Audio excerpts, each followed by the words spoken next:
ನಾರಾಯಣಾಯ ಪರಿಪೂರ್ಣಗುಣಾರ್ಣವಾಯ ವಿಶ್ವೋದಯಸ್ಥಿತಿಲಯೋನ್ನಿಯತಿಪ್ರದಾಯ ಜ್ಞಾನಪ್ರದಾಯ ವಿಬುಧಾಸುರಸೌಖ್ಯದುಃಖಸತ್ಕಾರಣಾಯ ವಿತತಾಯ ನಮೋ ನಮಸ್ತೆ. ನಾರಾಯಣಂ ನಮಸ್ಕೃತ್ಯ ನರಂ ಚೈವ ನರೋತ್ತಮಂ ದೇವೀಂ ಸರಸ್ವತೀಂ ವ್ಯಾಸಂ ತತೋ ಜಯಮುದೀರಯೇ.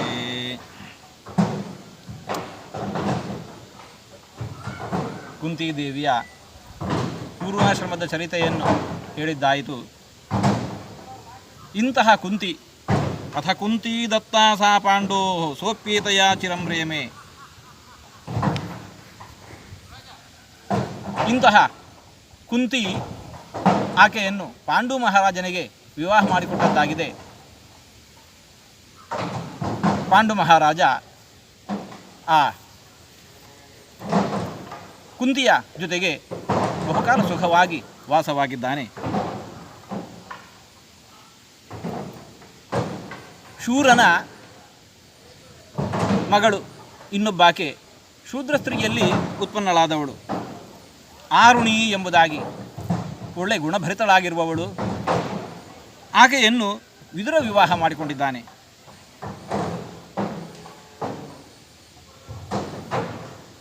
ಶಲ್ಯ ಮಹಾರಾಜನ ಚರಿತೆಯನ್ನು ಹೇಳ್ತಾ ಇದ್ದಾರೆ.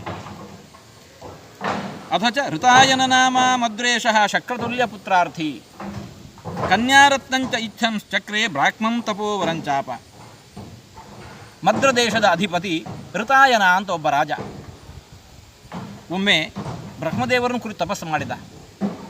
ಅವನ ತಪಸ್ಸಿನ ಉದ್ದೇಶ ಶಕ್ರತುಲ್ಯ ಪುತ್ರಾರ್ಥಿ, ಇಂದ್ರನಂತೆ ಬಲಿಷ್ಠನಾಗಿರತಕ್ಕಂಥ ಒಬ್ಬ ಮಗನನ್ನು ಪಡೆಯಬೇಕು, ಜೊತೆಗೆ ಕನ್ಯಾರತ್ನಂಚ ಒಬ್ಬ ಒಳ್ಳೆಯ ಮಗಳನ್ನು ಪಡೆಯಬೇಕು. ಬ್ರಹ್ಮದೇವರನ್ನು ಕುರಿತು ತಪಸ್ಸು ಮಾಡಿದ. ವರಂಚ ಆಪ, ವರವನ್ನೂ ಪಡೆದ. ಈ ಬ್ರಹ್ಮದೇವರ ವರದ ಬಲದಿಂದಾಗಿ ಉತ್ಪನ್ನರಾಗಿರತಕ್ಕಂತಹವರು ಒಬ್ಬ ಶಲ್ಯ ಮಹಾರಾಜ, ಇನ್ನೊಬ್ಬ ಮಾದ್ರಿ. ಯಾರು ಈ ಶಲ್ಯ? ಅವನ ಪೂರ್ವಚರಿತೆ ಎಂದು ಹೇಳ್ತಾ ಇದ್ದಾರೆ. ಪ್ರಹ್ಲಾದಾವರಜೋ ಯಸ್ ಸಕ್ಲಾದೋ ನಾಮತೋ ಹರೇರ್ಭಕ್ತಃ ಸೋಭೂತ್ ಬ್ರಹ್ಮವರಾಂತೆ ವಾಯೋರಾವೇಶಯುಕ್ ಸುತೋ ರಾಜ್ಞಃ. ಪ್ರಹ್ಲಾದನ ತಮ್ಮ ಸಹ್ಲಾದ ಹರೇರ್ಭಕ್ತ, ಅವನು ಕೂಡ ಒಳ್ಳೆಯ ಭಗವದ್ಭಕ್ತ ಇದ್ದಾನೆ. ಬ್ರಹ್ಮದೇವರ ವರ ಯಾವಾಗ ಋತಾಯನ ರಾಜನಿಗೆ ದೊರಕಿತು, ಆ ಬ್ರಹ್ಮದೇವರ ವರದ ಫಲವಾಗಿ ಆ ಸಹ್ಲಾದ ವಾಯುದೇವರ ಆವೇಶದಿಂದ ವಿಶೇಷ ಸನ್ನಿಹಿತನಾಗಿದ್ದುಕೊಂಡು ಈ ಋತಾಯನ ರಾಜನಿಗೆ ಮದ್ರೇಶನಿಗೆ ಮಗನಾಗಿ ಬಂದಿದ್ದಾನೆ. ಒಳ್ಳೆಯ ಬಲಿಷ್ಠ. ಯಾಕೆ? ಸ ಮಾರುತಾವೇಶವಶಾತ್ ಪೃಥಿವ್ಯಾಂ ಬಲಾಧಿಕೋಭೂತ ವರತಶ್ಚ ಧಾತು. ವಾಯುದೇವರ ಆವೇಶ ಜೊತೆಗೆ ಬ್ರಹ್ಮದೇವರ ವರ, ಈ ಎರಡು ಕಾರಣದಿಂದಾಗಿ ಬಲಾಧಿಕ ಅಭೂತ್, ಒಳ್ಳೆ ಬಲಿಷ್ಠ. ಶಲ್ಯಶ್ಚ ನಾಮ್ನ ಅಖಿಲ ಶತ್ರು ಶಲ್ಯ. ಶಲ್ಯ ಎಂಬುದಾಗಿ ಅವನಿಗೆ ಹೆಸರಾಗಿದೆ. ಯಾಕೆ? ಅನ್ವರ್ಥವಾದ ನಾಮ ಅಖಿಲ ಶತ್ರು ಶಲ್ಯ. ಶತ್ರುಗಳಿಗೆಲ್ಲ ಶಲ್ಯದಂತೆ ದುಃಖ ಕೊಡುವವನಾದ ಶತ್ರುಗಳಿಗೆ. ಈ ಕಾರಣದಿಂದಾಗಿ ಅವನಿಗೆ ಶಲ್ಯ ಎಂಬುದಾಗಿ ಹೆಸರಾಗಿದೆ. ಬಲಾಧಿಕ ಅಭೂತ್. ಗಮನಿಸಬೇಕಾದ ಅಂಶ, ಅಂಥಿಂಥ ಬಲಿಷ್ಠ ಅಲ್ಲ ಶಲ್ಯ ಮಹಾರಾಜ. ದುರ್ಯೋಧನ ಒಂದು ಹಂತದಲ್ಲಿ ಪಾಂಡವರು ಅಜ್ಞಾತವಾಸದಲ್ಲಿದ್ದ ಹೊತ್ತಿಗೆ ಕೀಚಕನ ಸಂಹಾರ ಆಗಿದೆ ಅನ್ನತಕ್ಕಂಥ ಸುದ್ದಿ ಬಂತು. ದುರ್ಯೋಧನ ತೀರ್ಮಾನ ಮಾಡ್ತಾ ಇದ್ದಾನೆ, ಭೀಮಸೇನ ಅಲ್ಲಿದ್ದಾನೆ, ವಿರಾಟನಗರದಲ್ಲಿದ್ದಾನೆ. ಯಾಕೆಂತಂದರೆ ಕೀಚಕನನ್ನು ಕೊಲ್ಲುವಂತಹ ಸಾಮರ್ಥ್ಯ ಇರುವವರು ಯಾರು? ಇವತ್ತಿನ ದಿವಸದಲ್ಲಿ ಮಹಾಬಲಿಷ್ಠರು ಅಂತ ಹೇಳಿದರೆ ಇವರಿಷ್ಟು ಮಂದಿ: ಭೀಮಶ್ಚ ಬಲಭದ್ರಶ್ಚ ಶಲ್ಯರಾಜಶ್ಚ ಮದ್ರರಾಜಶ್ಚ ವೀರ್ಯವಾನ್ ಚತುರ್ಥಃ ಕೀಚಕಸ್ತೇಷಾಂ ಪಂಚಮಂ ನಾನು ಶುಶ್ರುಮಃ. ಇವರು 4 ಮಂದಿ: ಭೀಮಶ್ಚ ಬಲಭದ್ರಶ್ಚ ಮದ್ರರಾಜಶ್ಚ ವೀರ್ಯವಾನ್. ಈ ಶಲ್ಯ. 4ನೆಯವನು ಕೀಚಕ. ಅಂತಹ ಕೀಚಕನ ಸಂಹಾರ ಆಗಿದೆ ಅಂತಂದರೆ ಒಂದೋ ಮದ್ರರಾಜ ಕೊಲ್ಲಬೇಕು, ಒಂದೋ ಬಲಭದ್ರ ಕೊಲ್ಲಬೇಕು, ಇಲ್ಲ ಭೀಮ ಕೊಂದಿರಬೇಕು. ಬಲಭದ್ರನು ವಿರಾಟನಗರದಲ್ಲಿಲ್ಲ, ದ್ವಾರಕೆಯಲ್ಲಿದ್ದಾನೆ. ಶಲ್ಯ ಮಹಾರಾಜ ಅವನ ನಾಡಿನಲ್ಲಿದ್ದಾನೆ. ಕೀಚಕನ ವಧೆ ಆಗಿದೆ ಅಂತಂದರೆ ಕೊಂದವನು ಭೀಮಸೇನ. ಹೀಗೆ 4 ಮಂದಿ ಆಗಿನ ಕಾಲದ ಅತಿ ಬಲಿಷ್ಠರಲ್ಲಿ ಒಬ್ಬನಾಗಿ ಹೆಸರಿಸಿಕೊಂಡವನು, ಅದರಲ್ಲಿಯೂ 3ನೇಯವನಾಗಿ, 4ನೇಯವನೇ ಆಗಿಯೂ ಅಲ್ಲ, 3ನೇಯವಾಗಿ ಹೆಸರಿಸಿಕೊಂಡವನು ಶಲ್ಯ ಮಹಾರಾಜ. ಅಂಥ ಪರಾಕ್ರಮಿ.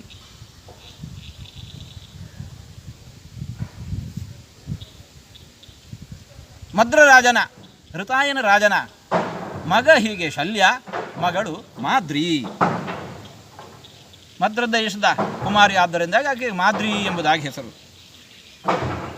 ಈಕೆಯು ಕೂಡ ಸಾ ಪಾಂಡುಭಾರ್ಯೈವ ಚ ಪೂರ್ವಜನ್ಮನಿ ಅಭೂತ್ ಪುನಶ್ಚ ಪ್ರತಿಪಾದಿತ ಅಸ್ಮೈ. ಪೂರ್ವದೇಹದಲ್ಲಿಯೂ ಕೂಡ ಪಾಂಡುರಾಜನಿಗೆ ಮಡದಿಯಾಗಿದ್ದವಳು ಈಕೆ. ಆಕೆಯನ್ನು ಈ ಪಾಂಡುವಾಗಿ ಬಂದಾಗಲೂ ಕೂಡ ಅವನು ವಿವಾಹ ಮಾಡಿಕೊಂಡಿದ್ದಾನೆ. ಕುಂತಿ, ಮಾದ್ರಿ ಎಂಬುದಾಗಿ ಈರುವರ ಮಡದಿಯರು ಪಾಂಡು ಮಹಾರಾಜನಿಗೆ. ಶಲ್ಯ ಮಹಾರಾಜ ತಂದೆಯಿಂದ ಬಂದಿರತಕ್ಕಂಥ ರಾಜ್ಯವನ್ನು ಶಲ್ಯಶ್ಚ ರಾಜ್ಯಂ ಪಿತೃದತ್ತಂ ಅಂಜಹ ಜುಗೋಪಧರ್ಮೇಣ ಸಮಸ್ತ ಶಾಸ್ತ್ರವೇತೆ, ಚೆನ್ನಾಗಿ ರಾಜ್ಯ ಪರಿಪಾಲನೆ ಮಾಡ್ತಾ ಇದ್ದಾನೆ. ಒಳ್ಳೆಯ ಶಾಸ್ತ್ರವನ್ನು ಅಧ್ಯಯನ ಮಾಡಿದವನು ಹೌದು, ಮಹಾಬಲಿಷ್ಠನೂ ಹೌದು, ಸನ್ಮಾರ್ಗದಲ್ಲಿ ಪ್ರಜಾಪಾಲನೆ ಮಾಡ್ತಾ ಇದ್ದಾನೆ. ಈ ಕಡೆ ಪಾಂಡು ಮಹಾರಾಜ ಅಥಾಂಗನಾರತ್ನಮವಾಪ್ಯ ತದ್ವಯಂ ಪಾಂಡುಸ್ತು ಭೋಗಾನ್ ಬುಭುಜೇ ಯಥೇಷ್ಟತಃ.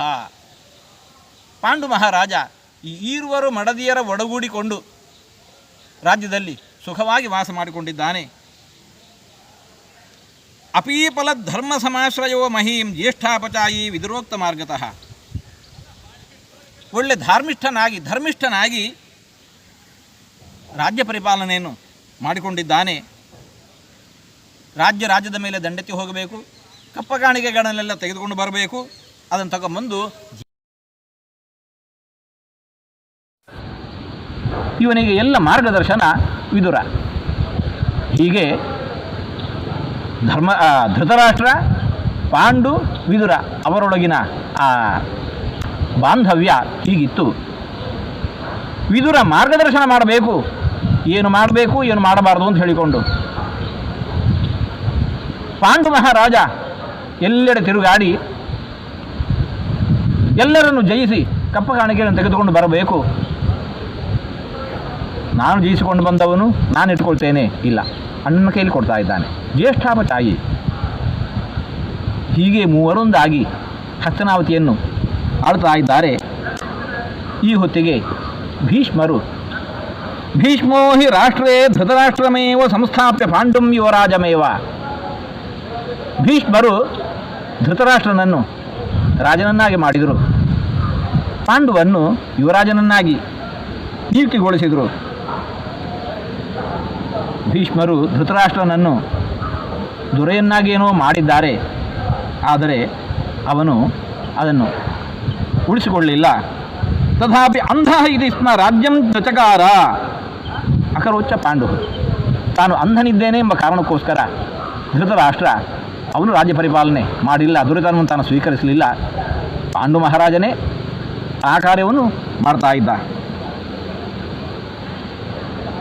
ಭೀಷ್ಮ ಆಂಬಿಕೇಯ ಉಕ್ತಿಪರ ಸದೈವ ಪಾಂಡು ಶಶಾಸ ಅವನಿಮೇಕ ವೀರ. ಪಾಂಡುವಿಗೆ ಭೀಷ್ಮರ ಮಾರ್ಗದರ್ಶನ, ಧೃತರಾಷ್ಟ್ರನ ಮಾರ್ಗದರ್ಶನ, ಈ ಕಡೆ ವಿದುರನ ಮಾರ್ಗದರ್ಶನ. ಅಂಥ ಪರಾಕ್ರಮಿಯಾಗಿದ್ದಾಗಲೂ ಕೂಡ ದುಡುಕದೆ ಹಿರಿಯರು ಮಾರ್ಗದರ್ಶನ ಮಾಡುವವರು ಅವರೆಲ್ಲರ ಸಲಹೆಯನ್ನಿಟ್ಟುಕೊಂಡು ಪಾಂಡು ಮಹಾರಾಜ ರಾಜ್ಯವನ್ನು ಪರಿಪಾಲನೆ ಮಾಡ್ತಾ ಇದ್ದಾನೆ. ಏಕವೀರ, ನಾಡಿನಲ್ಲಿ ಲೋಕದಲ್ಲಿ ಮಹಾಪರಾಕ್ರಮಿ ಎಂಬುದಾಗಿ ಪ್ರಸಿದ್ಧನಾದ. ಧೃತರಾಷ್ಟ್ರನಿಗೆ ಈ ಕೆಲಸ.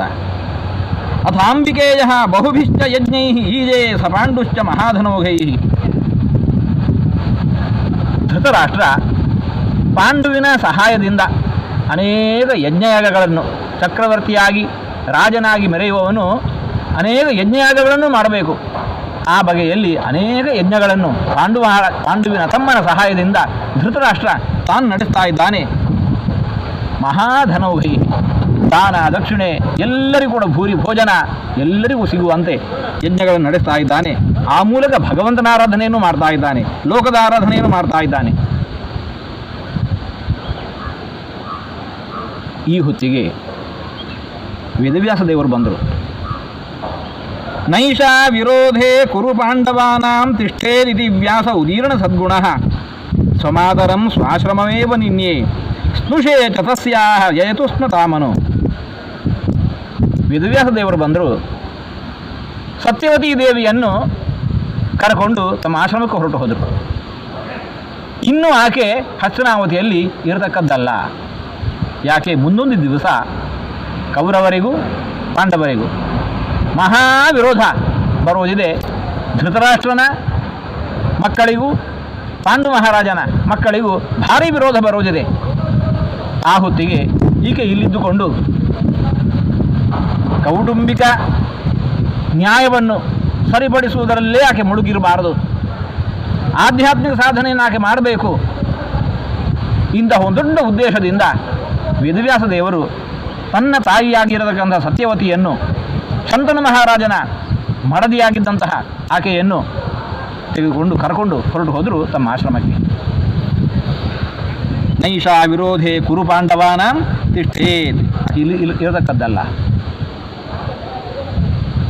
ಗಮನಿಸಬೇಕಾದ ಅಂಶ, ಈ ಹೊತ್ತಿಗೆ ಸ್ನುಷೇಜ ತಸ್ಯಾಹ ಯಯತು ಸ್ಮತಾಮನು.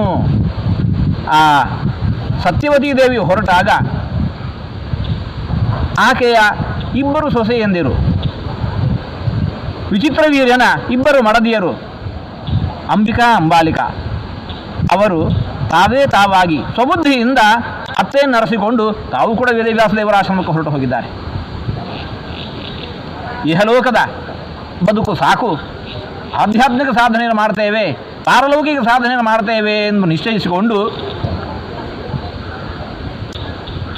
ರಾಜಮಾತೆಯರಾಗಿ ಮೆರೆಯಬಹುದಾಗಿದ್ದಂತಹ ಅಂಬಿಕಾ ಅಂಬಾಲಿಕೆಯರು ಅವನ್ನೆಲ್ಲ ತೊರೆದು ಕಾಡಿಗೆ ಹೊರಟು ವೇದವ್ಯಾಸ ದೇವರ ಆಶ್ರಮಕ್ಕೆ ಹೊರಟರು.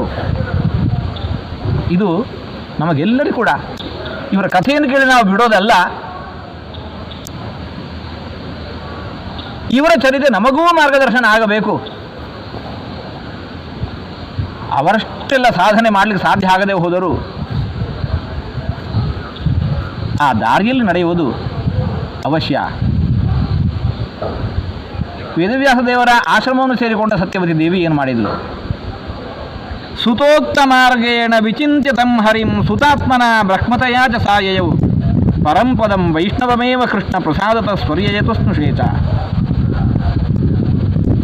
ವೇದವ್ಯಾಸ ದೇವರು ತನ್ನ ತಾಯಿಯಾಗಿರತಕ್ಕಂಥ ಸತ್ಯವತಿಗೆ ತತ್ವೋಪದೇಶವನ್ನು ಮಾಡಿದ್ದಾರೆ. ಯಾವ ದಾರಿಯಲ್ಲಿ, ಏನು ಮಾರ್ಗದಲ್ಲಿ ಸಾಧನೆಯನ್ನು ಮಾಡಬೇಕು, ಏನು ಚಿಂತನೆಯನ್ನು ಮಾಡಬೇಕು, ಏನು ತಪಸ್ಸು ಮಾಡಬೇಕು, ಅದನ್ನೆಲ್ಲ ತೋರಿಸಿಕೊಟ್ಟಿದ್ದಾರೆ. ವೇದವ್ಯಾಸ ದೇವರು ತನ್ನ ಮಗನೇ ಭಗವಂತ ತನ್ನ ಮಗನಾಗಿ ದೊರಕಿದ್ದಾನೆ, ಇಂತಹ ಮಾರ್ಗದರ್ಶನ ಮಾಡ್ತಾ ಇದ್ದಾನೆ. ವೇದವ್ಯಾಸ ದೇವರು ತೋರಿಸಿರತಕ್ಕಂಥ ದಾರಿಯಲ್ಲಿ ಸಾಧನೆಯನ್ನು ಮಾಡಿ ಸತ್ಯವತಿ ದೇವಿ ಹಾಗೆ ಸುತಾತ್ಮನ ಬ್ರಹ್ಮದಯಾಚ, ತನ್ನ ಮಗನೂ ಹೌದು, ಅದಕ್ಕೂ ಮಿಗಿಲಾಗಿ ಪರಬ್ರಹ್ಮನಿದ್ದಾನೆ ಅನ್ನೋದನ್ನು ಅನುಸಂಧಾನ ಮಾಡಿಕೊಂಡು ಅದರ ಫಲವಾಗಿ ಪರಂಪದಂ ವೈಷ್ಣವಮೇವ ಯಯವು, ಉತ್ತಮವಾಗಿರತಕ್ಕಂಥ ವೈಷ್ಣವ ಲೋಕವನ್ನು ಸದ್ಗತಿಗೆ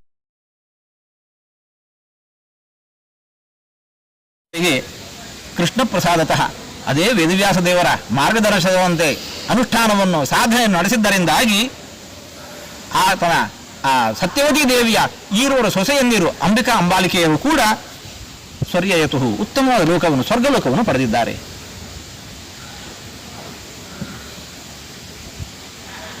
ಸದ್ಗತಿಯನ್ನು ಪಡೆಯುವ ನೆಲೆಯಲ್ಲಿ ನಾವು ಮಾಡಬೇಕಾದಂತಹ ಸಾಧನೆ ಏನು, ಎಷ್ಟು ಅನ್ನೋದನ್ನು ಈ ಸಂದರ್ಭದಲ್ಲಿ ನಾವು ಕಾಣ್ತಾ ಇದ್ದೇವೆ. ವೇದವ್ಯಾಸ ದೇವರು ಸಾಕ್ಷಾತ್ ಭಗವಂತ ತನ್ನ ತಾಯಿಯಾಗಿರತಕ್ಕಂಥ ಸತ್ಯವತಿಗೆ ಸದ್ಗತಿಯನ್ನು ಕರುಣಿಸಬೇಕು ಅಂತಿದ್ರೆ ನೇರವಾಗಿ ಹಾಕಿ ಕೊಟ್ಟು ಬಿಡಬಹುದಿತ್ತು. ಇಲ್ಲ, ಸಾಧನೆಯನ್ನು ಮಾಡಿ ಆ ಸಾಧನೆಗೆ ಫಲವಾಗಿ ಆ ಸದ್ಗತಿಯನ್ನು ಕೊಡಬೇಕು. ಸಾಧನೆ ಇಲ್ಲದೆ ಫಲ ಇಲ್ಲ. ಈ ಕಾರಣಕ್ಕೋಸ್ಕರ ತನ್ನ ತಾಯಿಯೇ ಆಗಿದ್ದಿರಬಹುದು, ಭಗವಂತ ಪಕ್ಷಪಾತಿ ಅಲ್ಲ.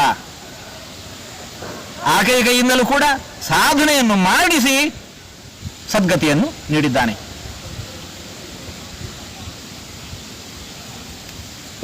ಭಗವಂತನಿಗೆ ಪೂಜೆ ಮಾಡಿಸ್ತೇವೆ, ಕಾಣಿಕೆಯನ್ನು ಸಮರ್ಪಿಸ್ತೇವೆ, ಸದ್ಗತಿಯನ್ನು ಪಡೆಯುತ್ತೇವೆ? ಇಲ್ಲ. ಅರಮನೆಯಲ್ಲಿ ಅರಸೊತ್ತಿಗೆಯಲ್ಲಿ ಮೆರೀತಾ ಇದ್ದಂತಹ ತನ್ನ ತಾಯಿಯನ್ನು ಅಲ್ಲಿಂದ ತೆಗೆದುಕೊಂಡು ಕಾಡಿನಲ್ಲಿ ಇರತಕ್ಕಂತಹ ಆಶ್ರಮಕ್ಕೆ ಕರ್ಕೊಂಡು ಹೋಗಿದ್ದಾರೆ. ತಪಸ್ಸು ಅವಶ್ಯವಾಗಿ ಬೇಕು, ಸಾಧನೆ ಅವಶ್ಯವಾಗಿ ಬೇಕು. ದುಡ್ಡಿನಿಂದ ಭಗವಂತನನ್ನು ಸದ್ಗತಿಯನ್ನು ಖರೀದಿಸಲಿಕ್ಕೆ ಬರೋದಿಲ್ಲ ಅನ್ನುವಂತಹ ದೊಡ್ಡ ತತ್ವವನ್ನು ಭಗವಂತನೇ ವೇದವ್ಯಾಸರಾಗಿ ತನ್ನ ತಾಯಿಯಿಂದಲೇ ಇಂತಹ ಸಾಧನೆಯನ್ನು ಮಾಡಿಸುವ ಮೂಲಕ ತೋರಿಸಿದ್ದಾರೆ. ಅಂದ ಮೇಲೆ ಭಗವಂತನ ವೇದವ್ಯಾಸ ದೇವರ ತಾಯಿಯೇ ಸದ್ಗತಿಯನ್ನು ಪಡಿಬೇಕು ಅಂತಿದ್ರೆ, ಅದೇ ಭಗವಂತರಿಂದ ಗತಿಯ ಸದ್ಗತಿಯನ್ನು ಪಡಿಬೇಕು ಅಂತಿದ್ರೆ ಇಂತಹ ಸಾಧನೆಯನ್ನು ಮಾಡಿದ್ದಾರೆ ಅಂತ ಅಂದ ಮೇಲೆ ನಾವು ನೀವು ಯಾರು, ಎಷ್ಟರವರು? ಅವಶ್ಯವಾಗಿ ಎಲ್ಲರೂ ಕೂಡ ಆಧ್ಯಾತ್ಮಿಕ ಸಾಧನೆಯಲ್ಲಿ ಇಷ್ಟಾದರೂ ತೊಡಗಿಕೊಳ್ಳೋಣ. ಭಗವಂತ ಅವಶ್ಯವಾಗಿ ನಮಗೂ ಕೂಡ ಸದ್ಗತಿಯನ್ನು ಕೊಡಿಸ್ತಾನೆ. ಮಾತಾಚ ಸಾ ವಿದುರಸ್ಯಾಪಲೋಕಂ ವೈರಿಂಚ ಮನ್ವೇವ ಗತಾಂಬಿಕಾಂ ಸತಿ ವ್ಯಾಸ ಪ್ರಸಾದಾತ್ ಸುತ ಸದ್ಗುಣೈಶ್ಚ ಕಾಲೇನ ಮುಕ್ತಿಂಚ ಜಗಾಮ ಸನ್ಮತಿ. ಇಲ್ಲಿ ಸತ್ಯವತಿ ದೇವಿ, ಅಂಬಿಕಾ ಅಂಬಾಲಿಕೆಯರು, ಅವರ ಜೊತೆಗೆ ಕಾಣಿಸಿಕೊಳ್ಳುವಂತಹ ಇನ್ನೊಬ್ಬ ವ್ಯಕ್ತಿ ಆ ವಿದುರನ ತಾಯಿ, ಅಂಬಿಕೆಯ ದಾಸಿ. ಎರಡನೇ ಬಾರಿಗೆ ನಿಯೋಗ ಪದ್ಧತಿಯಂತೆ ಅಂಬಿಕಾ ತಾನು ವೇದವ್ಯಾಸ ದೇವರನ್ನು ಸೇವಿಸಬೇಕಿತ್ತು. ಭೀತರಾಗಿರತಕ್ಕಂಥ ಅಂಬಿಕಾ ಯಾವ ತನ್ನ ದಾಸಿಯನ್ನು ಆದೇಶಿಸಿದಳೋ ಅಂತಹ ಆ ವಿದುರನ ತಾಯಿ ಆಕೆಯೂ ಕೂಡ ತನ್ನ ಒಡತಿ ಯಾವಾಗ ತನ್ನ ಅತ್ತೆಯನ್ನು ಸತ್ಯವತಿಯನ್ನು ಅನುಸರಿಸಿಕೊಂಡು ವೇದವ್ಯಾಸ ದೇವರ ಆಶ್ರಮಕ್ಕೆ ಸಾಧನೆಗಾಗಿ ಹೊರಟರೋ ಆ ದಾಸಿಯೂ ಕೂಡ ತಾನೂ ಆಕೆಯನ್ನು ಅನುಸರಿಸಿಕೊಂಡು ಹೋಗಿ ಸಾಧನೆಯನ್ನು ಮಾಡಿದ್ದಾಳೆ. ಆಕೆ ಏನು ಸದ್ಗತಿಯಾಯಿತು? ಮಾತಾದ ಸಾ ವಿದುರಸ್ಯಾಪಲೋಕಂ ವೈರಿಂಚ ಮನ್ಮೇವ ಗತಾಂಬಿಕಾಂ ಸತಿ. ಉತ್ತಮವಾಗಿರತಕ್ಕಂತಹ ಬ್ರಹ್ಮಲೋಕವನ್ನು ಪಡೆದಿದ್ದಾಳೆ. ಹೇಗೆ? ಅನುಷ್ಠಾನದಿಂದ, ತಪಸ್ಸಿನಿಂದ, ಸಾಧನೆಯಿಂದ. ವ್ಯಾಸ ಪ್ರಸಾದಾತ್, ಆಕೆಯೂ ಕೂಡ ವೇದವ್ಯಾಸ ದೇವರ ಮಾರ್ಗದರ್ಶನ. ವೇದವ್ಯಾಸ ದೇವರ ಮಾರ್ಗದರ್ಶನ, ತನ್ನ ಸಾಧನೆ ಜೊತೆಗೆ ಇನ್ನೊಂದು ಮಾತನ್ನು ಉಲ್ಲೇಖಿಸ್ತಾ ಇದ್ದಾರೆ ಶ್ರೀಮದಾಚಾರ್ಯರು, ಸುತ ಸದ್ಗುಣೈಶ್ಚ. ವಿದುರನಲ್ಲಿರತಕ್ಕಂತಹ ಸದ್ಗುಣಗಳು, ವಿದುರನಲ್ಲಿರತಕ್ಕಂತಹ ಸದ್ಗುಣಗಳು ಆತನ ತಾಯಿಗೆ ಸದ್ಗತಿ ದೊರಕುವುದಕ್ಕೆ ಆತನ ಆ ಸದ್ಗುಣಗಳು ಕೂಡ ಕಾರಣವಾಗ್ತಾ ಇದ್ದಾವೆ. ಅಷ್ಟೇ ಅಲ್ಲ, ಕಾಲೇನ ಮುಕ್ತಿಂಚ ಜಗಾಮ ಸನ್ಮತಿ. ಪರಿಶುದ್ಧವಾದ ಭಗವದ್ಭಕ್ತಿಯನ್ನು ಹೊಂದಿರತಕ್ಕಂತಹವಳು ವೇದವ್ಯಾಸರ ಸೇವೆಯನ್ನು ಅಷ್ಟು ಚೆನ್ನಾಗಿ ಮಾಡಿದ್ದಾಳೆ. ಇದರಿಂದಾಗಿ ಮುಕ್ತಿಂಚ ಜಗಾಮ ಕಾಲೇನ, ಬ್ರಹ್ಮದೇವರ ಲೋಕವನ್ನು ಹೊಂದಿದವಳು ಇನ್ನೂ ಸಾಧನೆಯಿಂದಾಗಿ ಮುಂದೊಂದು ದಿವಸ ಮುಕ್ತಿಯನ್ನೇ ಪಡೀತಾ ಇದ್ದಾಳೆ.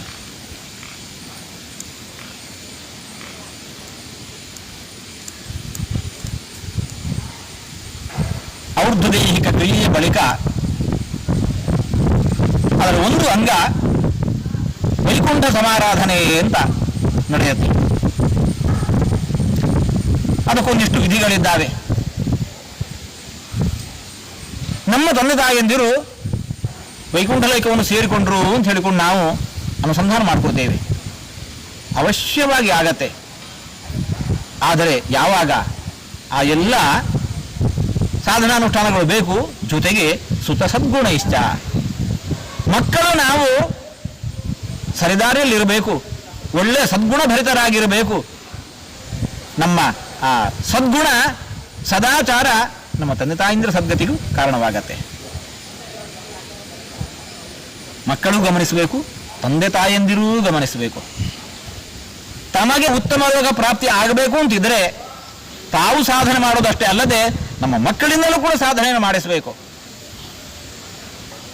ಮಕ್ಕಳು ಸರಿದಾರಿಯಲ್ಲಿ ಇಲ್ಲ ಅಂತ ಆದದ್ದಾದರೆ ಅದರ ಫಲವನ್ನು ತಂದೆ ತಾಯಂದಿರು ಉಣಬೇಕಾಗತ್ತೆ. ಯಾಕೆ? ಮಕ್ಕಳಿಗೆ ಸರಿಯಾದ ಮಾರ್ಗದರ್ಶನ ಕೊಡದೇ ಇದ್ದುದರಿಂದಾಗಿ ಅವರು ದಾರಿ ತಪ್ಪಿದ್ದಾರೆ. ಅವರನ್ನು ಸರಿದಾರಿಯಲ್ಲಿ ಬೆಳೆಸುವಲ್ಲಿ ನಾವು ಎಡವಿದ್ದೇವೆ. ಇದರ ಫಲವನ್ನು ನಾವು ಉಣಬೇಕಾಗತ್ತೆ. ಹಾಗಾಗಿ ಮಕ್ಕಳು ದಾರಿ ತಪ್ಪದಂತೆ ಸದ್ಗುಣಭರಿತರಾಗಿ ಸದಾಚಾರ ನಿರತರಾಗಿ ಇರುವಂತೆ ಮಕ್ಕಳನ್ನು ಬೆಳೆಸುವಂತಹ ದೊಡ್ಡ ಜವಾಬ್ದಾರಿ ಹೊಣೆ ತಂದೆ ತಾಯಂದಿರಿಗಿದೆ. ಇದರಿಂದ ಮಕ್ಕಳಿಗೆ ಮಾತ್ರ ಒಳಿತಲ್ಲ, ನಮಗೂ ಅದು ಒಳಿತಿಗೆ ಕಾರಣವಾಗತ್ತೆ.